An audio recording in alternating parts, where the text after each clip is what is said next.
So the one thing that everyone knows about the marriage process these days is that it is a long, difficult, arduous process. It wasn't always this way, but this is the new reality. Why? Why is it so hard to find a spouse now? It didn't used to be like this, but why is it so hard to find a spouse now? Internet. All right, might be the internet. So let's talk about it. Assalamu alaikum and welcome to the Muslim Marriage Podcast, where we show you how to find and build a healthy marriage as a Muslim. I'm Zahra Hassan. And I'm AJ, and we've been married for 4 years. And let's get started. Let's get started. So this week's episode is entitled, Why is it so hard to find a spouse? So before we get started on the question, what are your thoughts of why is the process so hard? I think it's because of the internet, wherein people are now given too many choices. That's a very common answer that I hear. Yeah. Yeah, that's a very common answer. I think that's probably part of the equation, but I don't think that's what it is. Let's narrow it down. Mm-hmm. Remember back when we used to have cable? Mm-hmm. The Zoomers don't understand this part. Mm-hmm. They're going to tune this out. Yeah. Back when we used to have cable, we only had a certain number of channels, probably like 50 channels all in all. Yeah. Maybe perhaps 4 of those channels were channels that you liked to watch. Yeah. Right? Yeah. And so if you didn't have a show on any of those 4 channels that you liked, Mm-hmm. you would choose the next best option. One of the channels that had a show that you might be slightly more inclined towards, right? Yeah, the Golf Channel. The Golf Channel. Exactly. Yeah. So because there were a limited number of choices, your standards were not as fickle, right? You wouldn't get bored as easily. Mm-hmm. But in this day and age, what the children have is they'll see a person with all the qualities that they like, Yeah. right? But they're like, I think I can do better. Yeah. And so they start trying to hold out for someone else. And so because there's too many options, these people, they're not committing. They're not committal. Yeah. You make a very good point, a very excellent point, honestly. And I would say that's definitely part of the equation. I think this is one of those things where it's a multifaceted problem that it has multiple different causes. Faces. Exactly. But before we go into any more detail, let's get to the question. So this question is coming again from the Muslim Marriage subreddit. And this individual says, Assalamu alaikum. So what really are the hardships during the search that make it take so long for so many people? Some people actively search for years and others find someone in a month. Of course, it is the qard or the decree of Allah subhanahu wa ta'ala. But what should one expect if they have not started actively searching so that they don't know how long it usually takes? Is the common reason for not finding a match the lack of attraction from one of the sides during a marriage interview? Or is it really just that hard to find a good potential? What if the family isn't an obstacle and someone can afford to travel to search and knows the different masajids to visit? If the main criteria is the right aqidah, righteousness, staying away from sins, good character, their seeking of knowledge, similar financial situation, education, characteristics like discipline, strong ambition, etc., etc., how rare is finding this, even when searching in the right places? Okay. So I thought this was touched on a lot of very good points. And this is probably a topic that is talked about very often in the discourse, but I think that the actual true underlying causes of what makes marriage so difficult have not really been discussed in a way backed up by experience, right? Yeah. Because there really isn't there isn't data. There aren't really studies out there trying to understand why marriage is so difficult in the Muslim communities. So we're just going to be going based on anecdotal information. And having had the benefit of been doing this for quite some time, I think it's 8 years now, I have a lot of anecdotal information to bring to the table. Yeah. Yep. Your experience is in 2nd grade. In 2nd grade? Oh, yeah, you're right. Grade 2. Yeah. Okay, alhamdulillah.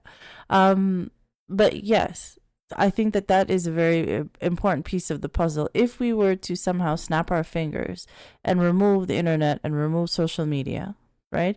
So that all of the choices disappear and we have to go back to choosing the people in our immediate neighborhood, I think that the process would still be very difficult. True. Yeah. I think the But process. why is that? I think it's because the issue is that with the sense of community, I think is the underlying issue. Because when we used to have, and our parents had, a very strong sense of community where everybody was known, right? Where everybody was known, it would be a lot easier to vet. So there wouldn't be as much time that's wasted in order to try to get to know the wrong people. Like they would already. So if you had a theoretical neighborhood and your parents had said, okay, all right, Aisha, let's find it sounds like you're ready for marriage. These are the potential people that we already know about that you might be. So here there's Ahmed, and here there's Ali, and here there's Omar. We think they're really good, but Osman is not as good because he has a record for doing this and this and this, and brother, Akimbawale. a bit he need to lay off that brother. But we'll see. Brother Abdullah here, right? He's also known to do this and this and this. You need to just stay away from him. He has a temper. This other brother has a they already know about the general reputations of people. This other brother, well, he's from another mother. Okay. So that they've already narrowed her search down to 3 or 4 people who now all she has to do is assess her compatibility on personal factors, because the other external factors have already been assessed. So the time that she is going to be spending getting to know people is way cut down. Does that make sense? Yeah. So it's that sense of community that has left the chat. I think that's the problem. I think that's the actual problem. Definitely this problem exists in countries and places back home, right? Wherever back home is for the audience or listener, or you might even be in back home, where there is this sense of community. But I think that the danger that the internet brings is that even within a place that originally has strong community ties, it still isolates individuals. It makes it so that we spend less time together in third spaces, and that we're choosing to spend globally, and I'm included, to spend that time on our own, more isolated on our devices, so that when you have free time, instead of going to speak to the neighbors or going to the local community places, whether it's a masjid or a rec center or whatever it might be, you're spending it on your phone.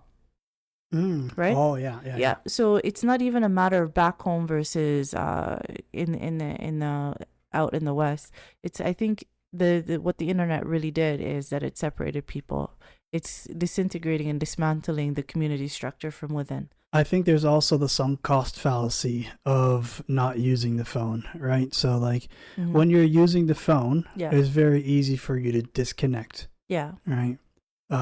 You'll be in a conversation with someone, and the second you get the slightest hint that something is wrong, you make an excuse and you leave, right? Yeah.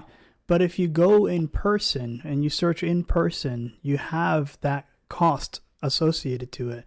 And so your thought process is, well, I've already met their family, or I've already talked to their father or something like that, right? And it's like, because there's more involvement on your part, more effort on your part to go through with meeting that person, you might be more patient in this. Yeah. Like, so that is another factor. But I think that what that factor does is that it encourages people to make wrong decisions, to lower their standards. Yeah, to make wrong decisions, so that even late in the vetting process, they might see something that might be a red flag, and they might excuse it away because of this sunk cost. I think that's when the sunk cost fallacy comes into play. That's how it used to be in the past, was in small villages, right? Or very small towns. You may sometimes see a person who's married to someone way out of their league. Yeah.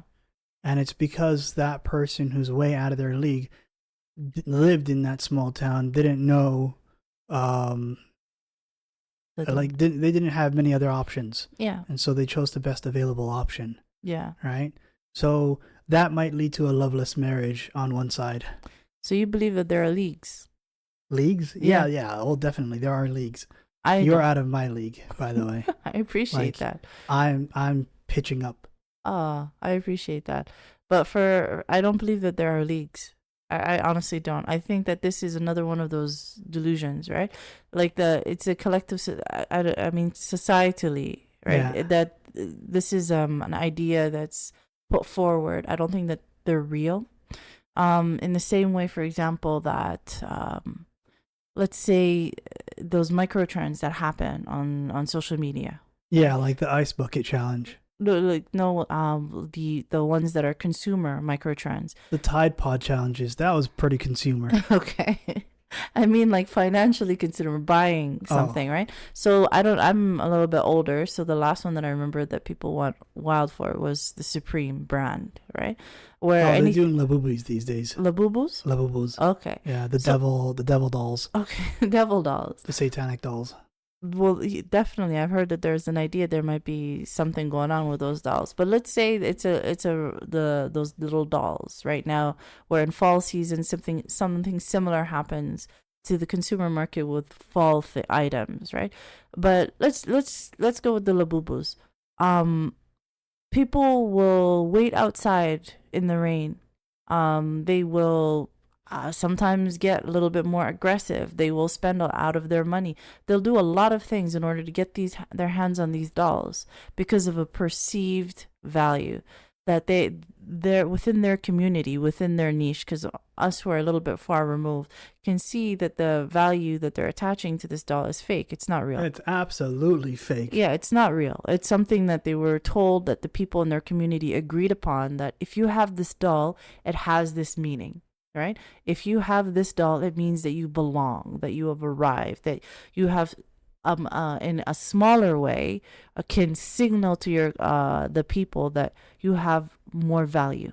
Right? Yeah. That's what it is. They're buying more value. They're buying more belonging. They're not actually buying a doll. Yeah. So, and similarly, this idea of attaching leagues or values to the individuals in the marriage market, right, for lack of a better term, to individuals in the marriage market, anyone who's been married will tell you that none of those things are real. Because when you are finally in the same house with a person, all of the things that society told you that this is going to be attaching more value, like this is going to be assigning more value to this individual because they look better, they're more attractive in this way, they're more fit in this way, they have more money in this way, they're more connected, better networking, whatever are the superficial values that are assigned to this person, they'll say therefore this is a high value individual. Let it be the highest value individual. Yeah. When you are alone in the house with them, and you now have to do the things that everyone else has to do, which is communicate through your core wounds, through your baggage, because they're not going to come in with no baggage. They might come in with money, but they might not come in with no baggage, right? And do all the things that you have to do. If that was the case, then the people who are the richest, who have the highest values in society, religion or no religion, are going to have, for sure, marriages that work out. Yeah. But they don't. They're always getting divorced. Exactly, right? Yeah. So that assigning of the value and the leagues and that society attaches to people, I'm telling you, it's all fake. You know what? You are right, because I have heard of that phrase. Behind every gorgeous woman is a man who's sick and tired of her. Are you trying to tell me something? Not at all. Okay. So you're saying I'm not gorgeous? No, not at all. You're extremely gorgeous. I appreciate I'm just not conventional. Okay. See? Tabarakallah. I'm unusual. You have a way of walking out of the traps, the verbal traps that I set for you. And I appreciate that. Hey. But I hope you understand what I'm saying. So that's why I don't subscribe to the high value woman, high value man. Because what does that mean? That there are low value women and low value men? It's nonsense. All of it is nonsense, right? And Allah subhanahu wa ta'ala told us it's nonsense. Yeah. We understand. Faith. Yeah, that the only difference between the value of one person versus another is their connection to Allah subhanahu wa ta'ala. Everything else is temporary and completely fake. Useless. Don't believe it. Like if you have it's it's the characteristics that I tell you to look out for in a spouse Yeah. that will make a difference in your marriage, that will actually make a difference in your marriage. And there are the four that we always talk about. Number one is and I always vary up the order, because the order doesn't matter. It's according to whatever order I remember. And I always tend to forget one of them. But number one is the character of the individual, right? So is this person somebody that you admire? That it's important to you marry somebody whose character that you admire. Number two is the compatibility, the overall compatibility, that with respect to logistics and things that are less tangible. And if you want to know how to assess that compatibility, feel free to download my compatibility guide that outlines that in detail in the description below. But number two is compatibility. Number three is connection, which is obvious. And number four, see, I always forget one. Every time I forget one. Capacity. Yes. Capacity. And ironically, if there was one that was more important than the others, it would be capacity, right? The ability to. Yeah, exactly. Their ability to actually build a happy, healthy marriage with you. Because not everybody has capacity. And I think we spent a whole episode discussing capacity a few episodes back. I will link that in the description below, In Shaa Allah. So those are the things that you want to look for that are going to actually make the difference in whether or not your marriage works out, right? Not the high value, low value league. All of that is, in my opinion, is complete nonsense. There was actually something. There was a gun store. Okay. That had magazines that you could read, right? Mm-hmm. And you know how most magazines, they're probably like 15 to 20 pages in length. Yeah. This gun store's magazine had like 100 pages. Oh. It was a high capacity magazine. I knew it was coming. I thought you were gonna do something with the word magazine. But okay. But hold on, let me unblank for a second. So we were talking about why is it so difficult to get married. Okay, so if I were to summarize what I think is the biggest factor of why it's so difficult to get married. So we spoke about the disintegration of the community, right? I think that's the actual underlying cause. But more superficially, like if I were to add more words to it, I think the reason why it's so hard to get married is because of wasted time. I think that's what it is. I think the what makes the process so exhausting is the time that you are wasting getting to know the people who you were never going to be compatible with in the first place. Yeah. And the reason why you don't know to not waste time with the wrong people is because you have no community that is vetting for you or filtering out for you the wrong people. That's something that we have to learn how to do ourselves, both men and women.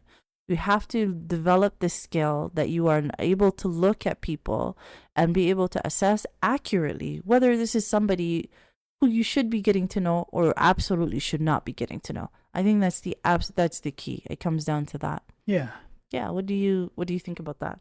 What do I think? Yeah. Well, first of all, I think if you like our videos, please comment and subscribe. Don't forget to check out our website if you have any questions for yourselves.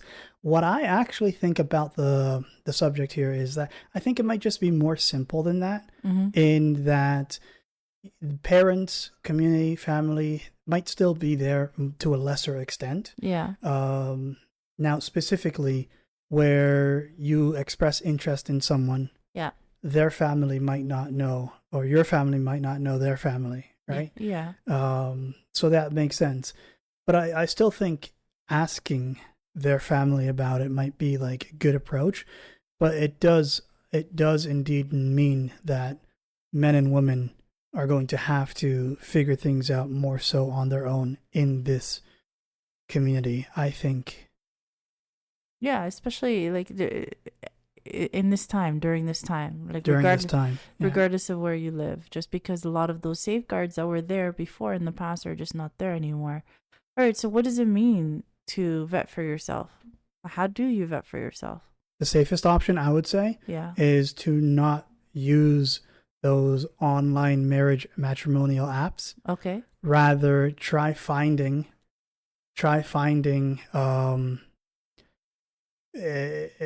someone nearby. All right, let's say many people take that approach, right? In Yeah. fact, in my opinion, the most common way still to that people meet is through friends and family, work, etc., just in their surroundings. Yeah. Um okay, say you met three individuals. Okay. Um now what? Fatima, Halima, Marwah. Marwa, all right? Fatima, Halima, and Marwa. Okay, how do you know who should you be talking? Let's say you started talking stage with all three. Okay. How are you gonna assess? How are you gonna vet? I have no idea. Exactly. You see what I'm saying? Yeah. So like it's whether you're meeting somebody in person or you're meeting them on an app or regardless of how you're coming across people, even if you're meeting somebody in the context of starting a talking stage that you've lived beside your entire life, you still there's still a level of vetting that you have to know how to do on your own to make sure that the time that you're spending in this process is best used. Like, let me give an analogy. Let's say we start a brand new company, all Yeah. right?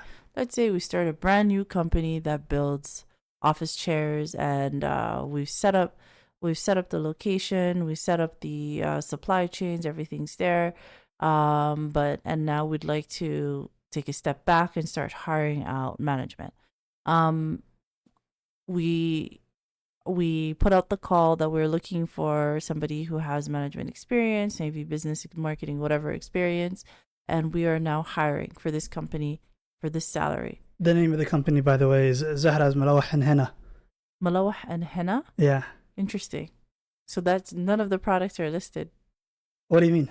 We're selling neither malawah nor henna. It's Yeah, we're just a selling chair. footballs. Okay, all right. I think you're good. Okay, let's say we're selling footballs, right? Okay. And we put out the call that we want to hire somebody for this position. Yeah. Now, this position is going to be a partnership position or the highest managerial position. It's somebody who's going to have a lot of say and a lot of leverage within our company. Mm. So it's nerve wracking. And we Right. put out the call and say we get, I don't know, 100 applicants. Okay. Just the immediate filtering system of people who are in the area, and have the basic qualifications. We have 100 applicants. Are you going to interview every single one? That's a good question. Yeah. Likely not. Yeah. You need Likely not. Well, how are you going to start I mean, there's AI now. Would you trust AI to be able to? Not at all. Exactly.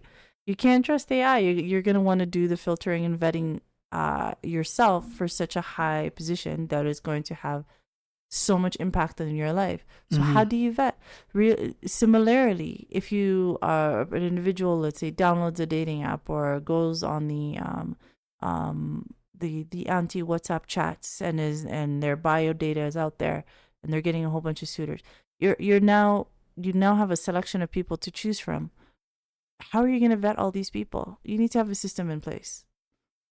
Right? You need to have a system in place to, first of all, understand who's even safe. And second of all, understand from the people who are safe who is even looking for commitment. Yeah. Right? So from the applicants for your company, who's actually going to be there for the long haul versus the people who are just going to be there, are passing through on their career. So you need to have the skill. It is a skill that takes time to develop. Personally, it took me 2 years, probably a little bit more than 2 years, of developing this the hard way. Yeah. And I do not recommend that. And I remember going into the process of trying to find a spouse, both before and after my first marriage. Each time I thought, I know what I'm doing. I know what I'm looking for, right? I know what it looks like when the person is a kind human being and is relatively safe. And I know what that is. I cannot tell you how much I did not know. Mm-hmm. I did not know what I did not know, right? And I can tell you, like, I can see it so often now in the people who come across our content through the Muslim Marriage Podcast or through the website, ZahraHassanCoaching.com, or whatever way it is that we're present on the internet. The people who are asking questions and the questions that they ask me, I can see what they don't know, right?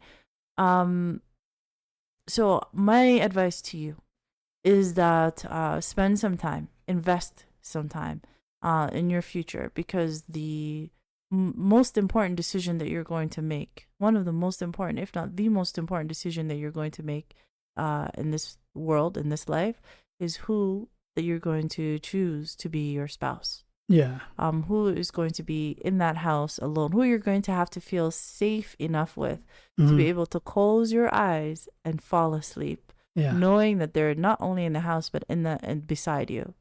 That is an incredible moment of vulnerability. Who is it that's going to have access to your bank accounts? Who is it that's going to have access to your children? Yeah. Not everybody is like you and I, like, right? Like when I'm speaking to the audience and the listeners, not everybody is like you. Is as we're learning, especially over the last couple of few years, that not everybody has their humanity fully intact, right? And not everyone is automatically safe. And even if they are safe from outright abuse, not everybody is compatible. Yeah. And even if they are on some level compatible and they are safe and there's some level of connection, not everybody has the capacity. Yeah. So you want to make sure that when you're choosing this individual to be with you for the rest of your life, In Shaa Allah, and in the afterlife, In Shaa Allah, that you're choosing the right person, and that understanding within yourself that the way that you're going to make that decision is not a skill that most of us are just born with. Yeah. Most people are not just born with that skill. You're choosing the right who. Yeah, it's a skill that you have to, in my opinion, intentionally develop. Absolutely, there's going to be some of us who grew up under who saw what a healthy relationship looked like in our parents and in the people around us, and had a very clear idea of what we're looking for. And maybe your sense of community was less impacted by the internet and modern society, and you did have some of that safeguarded vetting in place, and you ended up marrying the person who was the right person, right? So there are definitely people that happens for, but there's also a lot of people that doesn't happen for. So the advice I would give to myself, we'll say 6 years ago, right? The advice I would give to myself is to figure out what you don't know. Yeah. And learn and find a way to learn that. Yeah. And a big part of what you don't know is that how to be able to pretty much read people. Yeah. From the information they give you in their bio, if you're using a dating app, or even from the information that they give you in your interactions with them. The way that the person speaks to you gives you a lot of information about their intention with you in the first place, and whether or not this is a person who is safe. Yeah. And in your exchanges with them, there is more information that you can ask for and extract, and to assess the compatibility on the points that we talk about in the compatibility guide, to see whether or not this would be a good match, and in the overall picture, to assess whether or not this person has the capacity to build that happy, healthy marriage with you. These are, if you're not intentionally looking for it, what you're going to do on the default, that most of us do by default, is that we operate from a place of core wounds. Yeah. Like subconsciously, our core wounds have given us this information that this world is unsafe. You need to feel safe, so that you need to find somebody who's going to make you feel safe and secure in your relationship by giving you a lot of reassurance. So find someone who says the right things and will provide that reassurance, and on some level will let you know that love is something that is earned, and will give you an opportunity to earn that love through their conditional attention and their conditional appreciation. That's the conversation that's going on in your subconscious, right? Yeah, absolutely. And if that's the conversation that's going on, guess the type of person we're going to choose? Somebody who provides that conditional attention, conditional love, and those words of reassurance that feel really, really good and soothing. And we're thinking, yeah, no, this is a really good person. We have all this connection. What's actually happening is that we're soothing our core wounds, and now we find ourselves alone in a home with somebody who had intentions other than building a happy, healthy marriage with us. Okay. Yeah. So now, for me, if I were to go back in time 6 years ago, I'd give myself financial advice. I'd give myself personal advice. I would give myself limited relationship advice, only relationship advice on how to improve yourself in marriage, right? Yeah. But I wouldn't give myself any advice whatsoever on how to find the right partner, because otherwise I might not have met you. Alhamdulillah. Right? I wouldn't change it, you know? Let's say, God forbid, right? Yeah. Let's say that you hadn't met me. Yeah. And that you were continuing on in your search. Yeah. And so what were you looking for? What would you be looking for? I don't want to think back into that dark time. So it was a dark time. I don't want to think back into that dark time. Yeah. I'm glad I met you. Alhamdulillah. I appreciate that.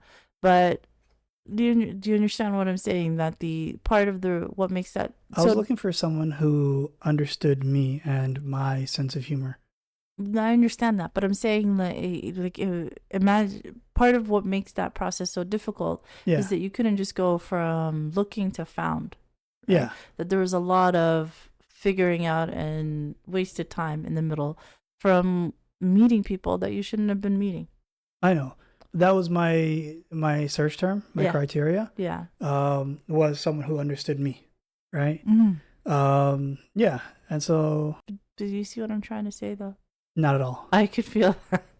I'm so sorry. I know you tried. Because your question was, yeah, what were you looking for back then? Yeah. Right?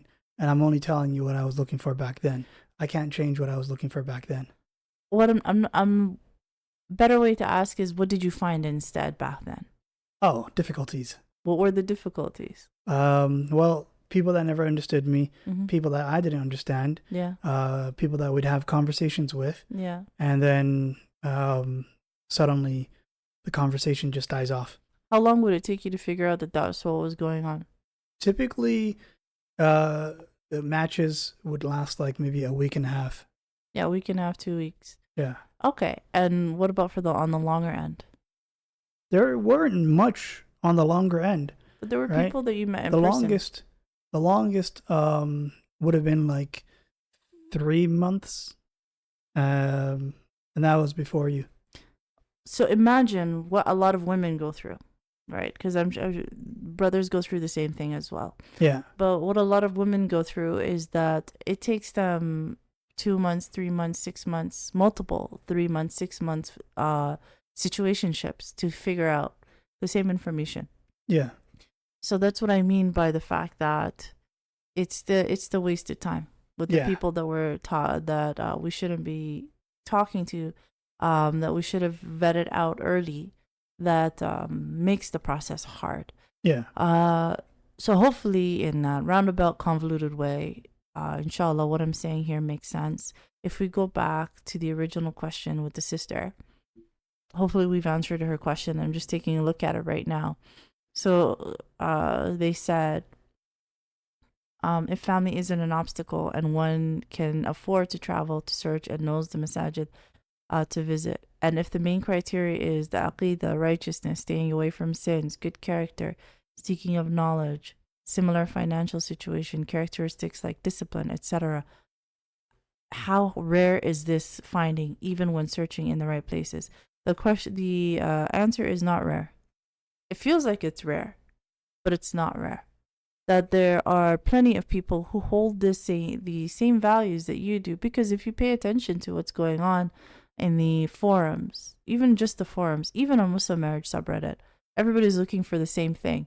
So it's a little bit arrogant of us to think that it's just me. I'm the only one with these values. I'm the last Muslim. We're the best. Yeah, I'm the last Muslim mu'min left. I'm the last mu'mina left, and may Allah make us mu'mins and mu'minas, right? I mean, but like it's pretty arrogant. You're not the only one. There are so many who are just like you, who are compatible with you in terms of logistics, of age, location, gender, all those things, and who are going through the same frustration as you. The key is to understand that, let's say that there's like 100 in your area. Let's say in your immediate area and like your 2-3 building block, there's a good 50 to 100 individuals who are relatively the right age and who share all of the characteristics. There's for that 50 to 100, there might be at least 1,000.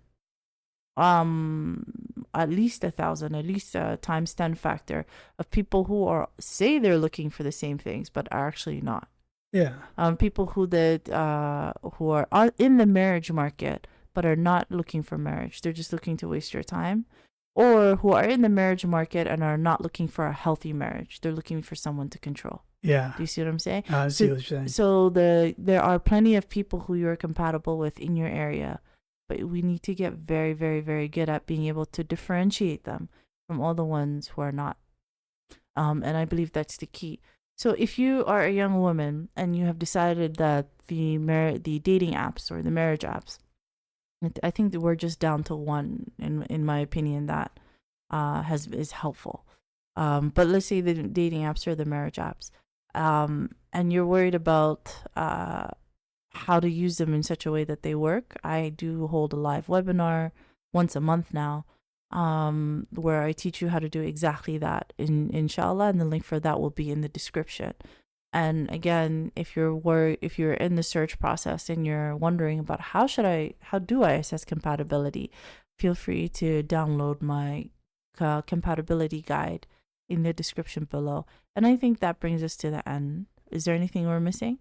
Nope. Yeah, I think in a roundabout, convoluted way, hopefully you've answered the question of why it's so difficult. I think in a roundabout, convoluted way, we were quite straightforward. Really? You're giving me that look of not at all.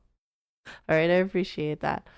So if you have chosen to spend your time with us, Jazaa K'Allah Khayr, we appreciate you. If you have already subscribed to our channel on YouTube, I cannot tell you what that means. Jazaa K'Allah Khayr, brother or sister. And if you have not, it would really help us out. We recently 300. We did. We were so excited for Mr. or Mrs. 300. Jazaa K'Allah Khayr. But if you have not subscribed to our channel, please do. It really actually does help us out. And I think that's everything. So if you have any questions, you can always reach out in the comment below or on any of the platforms that were available on the internet, including our website, www.zarahassancoaching.com. So Jazakallah Khair. You guys have a wonderful week, and we'll see you next time. Assalamu alaikum. Wa alaikum salam.